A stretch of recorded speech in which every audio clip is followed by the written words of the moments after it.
guys, welcome to Grounded and Growing. My name's Marissa. Today we are going to harvest some things from the garden that we're going to be saving for seed. So let's take a look and see what is dry and available and ready to save for seed, and what else we can pick and harvest to also save for seed. So we're in the garden and I have some red noodle beans here, and I have let these already dry out on the trellis. So let's take a look. So here you can see that I've got some noodle beans hanging, and this one next to it, this is one that's pretty young and it's still developing. But if you look at this one, it's been here a little while and it is pretty dried out. You can see, or I don't know if you can tell that from the video, but when I press on it, it's papery and pretty dried out. You can kind of hear that crunch to it. So I'll just pull these off. Whoops. Maybe. Okay. So I pulled this whole thing off of here. And we'll just take this inside with us. So next, here's some zinnias that I had growing in my garden. They're still looking pretty good. You can kind of see how there's some other little heads coming on. And they'll last up until our frost date. But I already have some that have kind of panned out in their life, so they're already dried. So let's take a look and see what we've got here. So this one has already dried up, and that's kind of what you're looking for in order to save the seeds from these. So I'm just going to snap that right off of there. So there we have that dried little flower, and I'll save that and take it inside to show you. As we come around, here is some lemon basil, and you can kind of see how, it's kind of hard to tell, but see how it started to flower. You can see those flowers there, which the bees love this. Once it starts to flower, all my pollinators are all about it. But as you look a little bit further down, you'll see what flowers that have started to dry out, and here's one. So if you just break this little flower off here that's also dry, you can take that and we'll look at the seeds for that as well.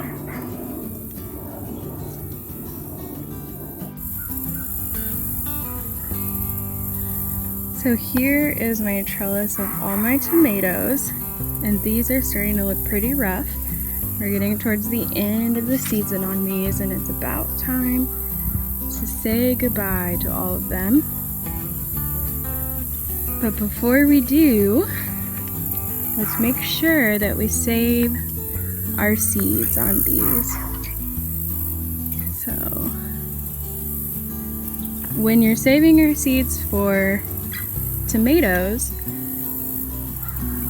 you will simply just pick the tomato and you'll take that inside, and I can show you how to make sure to save those seeds correctly. Look at that big one that's about to turn.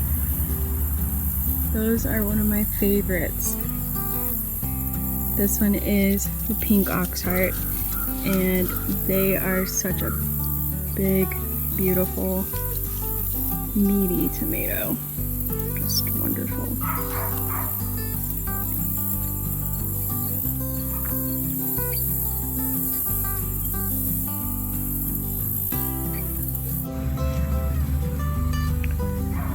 So here is an okra that I'm trying to save for seed. So it's been on here quite a while. You can see, if you look kind of how big it is in comparison to my hand. It's pretty large, it's pretty tough, and it's gonna dry out on the plant is the plan for that. So I'll let it get all the way to maturity, let it dry completely on here, and then that's the one that I will use for seed. And this one you can see is like one that I need to harvest. Okay, so I've got one last thing to show you here out in the garden while we're talking about saving seeds.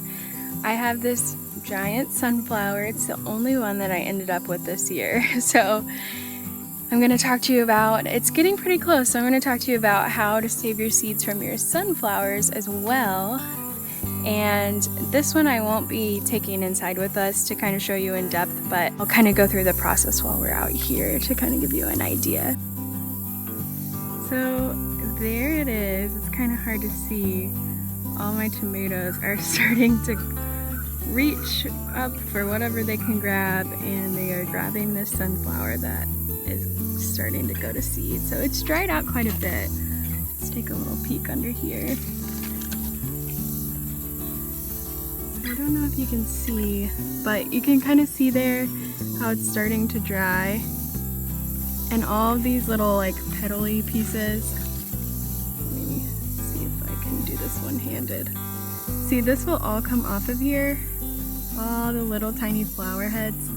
This is a giant sunflower. I can't even get it all in there to show you, but so it'll just kind of like pull these off, and this will start to dry out even more, but it's leaning quite a bit, you can see, and the back of it is starting to turn yellow. Can you see that coloring on the back? That means it's drying out, which is a good sign. And here you can see all of those little seeds up in there. And if I'm lucky, the birds won't get them. And once this dries out just a little bit more, I'll get to harvest all of those big beautiful seeds from that.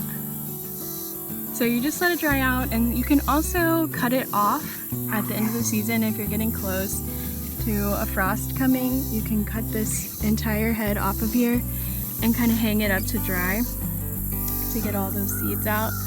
But this is massive. It's going to be a lot of seeds.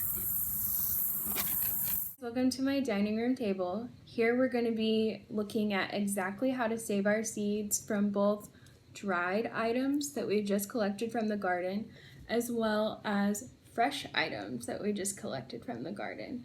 So let's take a look and see what the difference is in the process for both of these.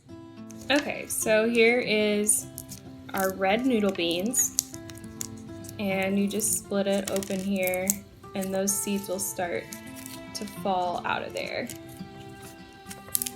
Just kind of break that apart. Let's see. There's some.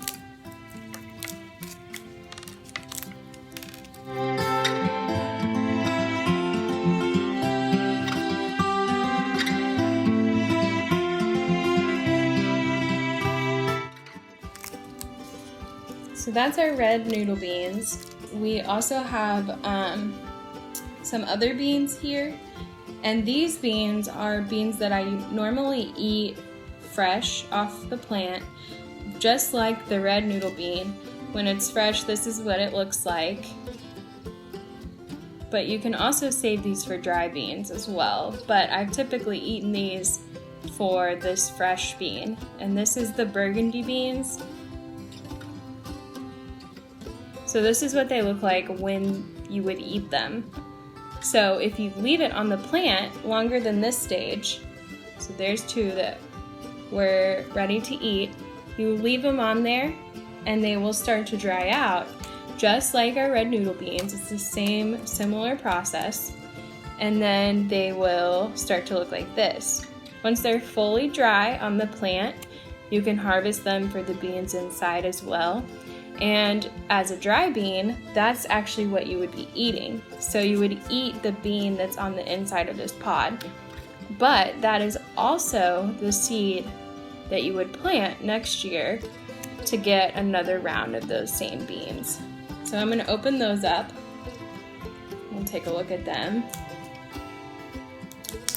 I don't think I grew enough of these in order to have, whoops, that one about shot away, to have dry beans from them. So with this batch of beans that are dry, I will just be saving those for the seeds for next year, and I can replant these and hopefully get enough to start having some dry beans in the future.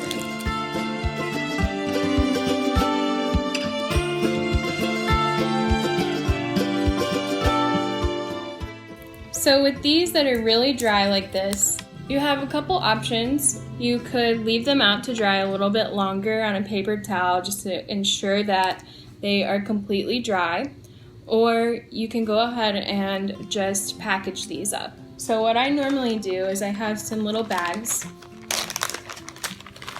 and these are just like jewelry bags or something, storage bags for beads, things like that. And I will take my seeds and save them inside of here. So I'll just plop all those in there.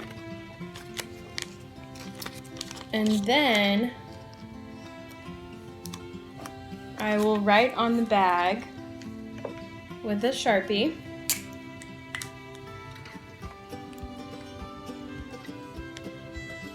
burgundy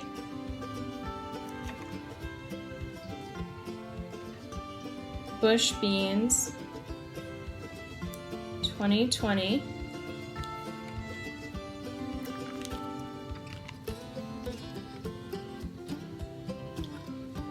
saved from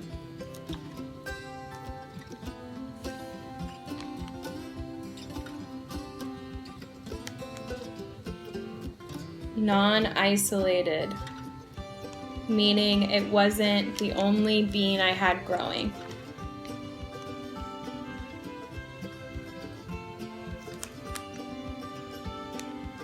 That way, if I happen to have a cross between them, I will know that these may not necessarily be perfect 100% burgundy bush beans, that there's a chance that they could have crossed. But when it comes to beans, beans don't cross very readily. So something else that's a dried item, we also have flowers of the same nature. When they are ready to go to seed, they will dry out on the plant. So here's the difference in these two. This is what it's like in full bloom. This is a marigold. And here is the dead, dried up blossom. So when you are saving these, it's going to be what's inside of here. So you'll take a paper towel,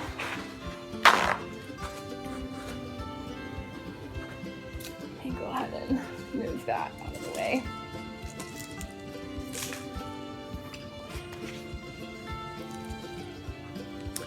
And you're literally going to pull this right off of here. Oops, I've left one in there. But so you pull that whole blossom off, and this is all of your seeds. You just break those up onto your paper towel and make sure they're dried out. You can leave them to dry for a little while longer if you need to, just to make sure you don't get any moisture left inside. You just break that up, and that's literally all of your seeds right there. This little tiny, here's one that I dropped over here. So it's just this little tiny piece like that. That's just one seed. So there's a bunch of seeds just from one flower head, and that's a marigold. So always make sure you're labeling these things. So this one I'm going to write on here on my paper towel, marigold. And again, once these have kind of sat out a little bit and I've made sure that they're dry, then I will package them in one of these little bags.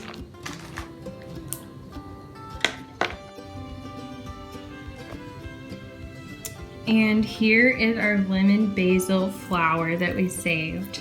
And again, it's basically the same concept.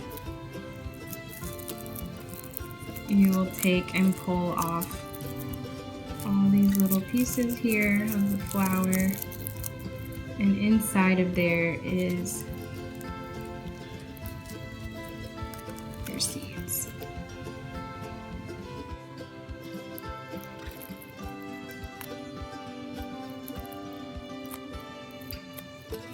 Needed 2 hands to pull those off of here. This smells so good. So like lemony fresh. Oops.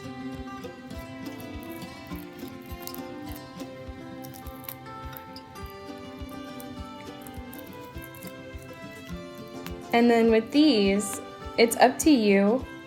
You could, okay, let me pull just one of them off to show you. So you could, I'll put it on my finger so you can get a better look. You could plant this entire little piece of the flower here, and that would be fine. Or you can actually break this open and pull all of that flower bit off of there with these basil seeds, and the seeds are actually going to be inside of that. So those little tiny black things are the actual seed for that basil, and it came from something like this. And you just crack that open, and those are inside of there. Here I have, this is bok choy gone to seed. So when you grow your leafy lettuces, they will develop and then they will bolt. And when they bolt, they will go to flowering most of the time. And then as they flower, then you will have basically like what we looked at with our herbs and our other flowers, is then you will have the seed. So if you take a look at this, this is from bok choy. So the bok choy went to a flowering stem, and then the flowering stem dried out, and what was left were these little pods where the flowers were. So inside of these pods, it's going to be very similar to like a little bean almost. Once you crack this little pod open, I'm going to get a paper towel for this also.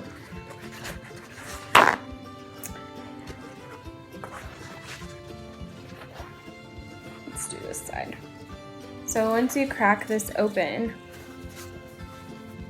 here, you're going to have some little seeds inside that are your bok choy seeds. So it's pretty small. You can hardly probably see those, but those are all the bok choy.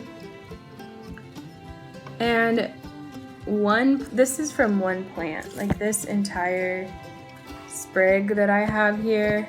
Let me see if I can show you. There's a ton of these little pods on here, and all of these have different little seeds in them, and that's quite a few seeds. So this is purple lady bok choy, and I saved this to let you know that that's how you will save seeds for all of your greens. Anything that is a lettuce, kale, leafy things, carrots, and radishes are going to be very similar. It's going to be about the same process with those. You just break off those little flowers once they've dried, and all of the seeds will be inside of there. Okay, so here's a close-up of that dried bok choy flower that has all the little pods on it. And then we can take a look here where I've broken those up.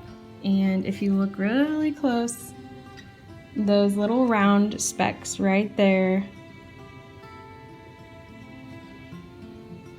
the little round bits, those are your seeds for your bok choy. So now let's talk about things that are not dried out on our plants in order to save the seeds. So that would be peppers, for example. And this pepper here, all I'm going to do is just chop it this is actually going to be one of the easier plants to save your seeds from.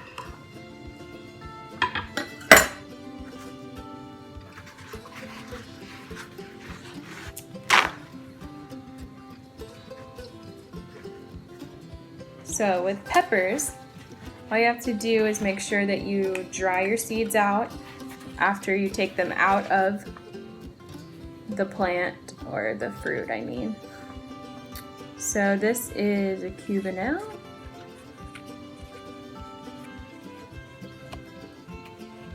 Sweet pepper.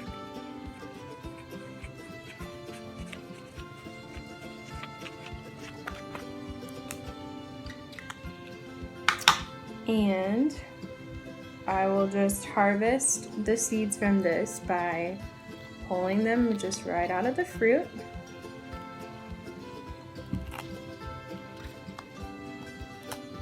Whoa, there we go. And we want to just pull all those seeds off that core and set them out on a paper towel so that these will dry out.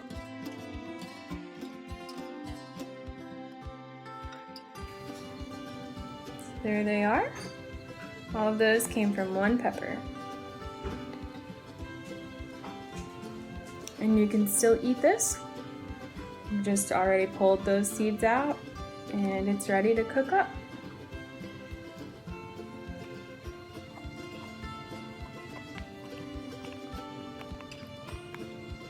The last bit of seeds out of there. There's probably a good 25 or 30 seeds just from one pepper. Tomatoes. Now tomatoes are going to be a little bit different than the things we've already talked about. It's going to be a little bit more of a complicated process than what the other ones have been. So I'll go ahead and slice this tomato. This is a Paul Robeson tomato.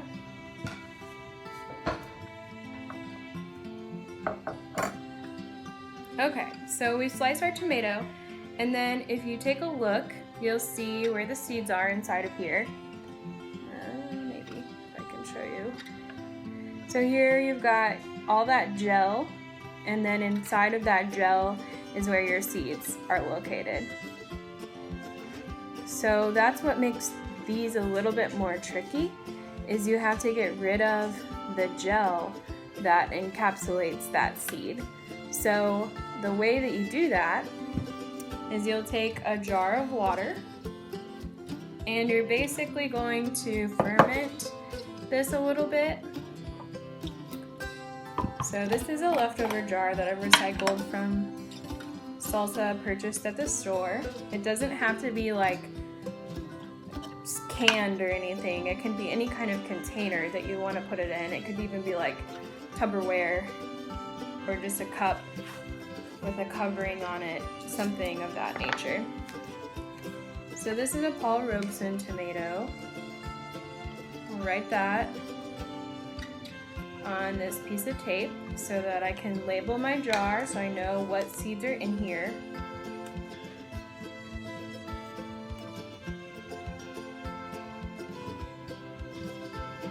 And then all you're gonna do is squeeze some of those seeds out with that gel and down and into this jar.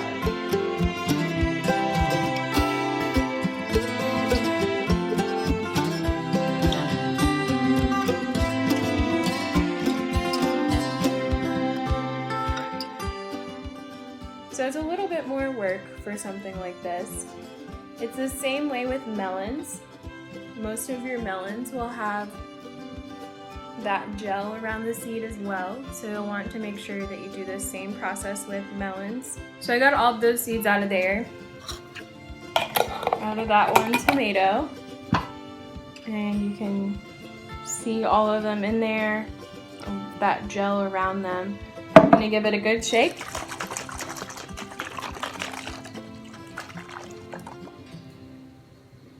And you'll just want to do that every so often, kind of shake it up.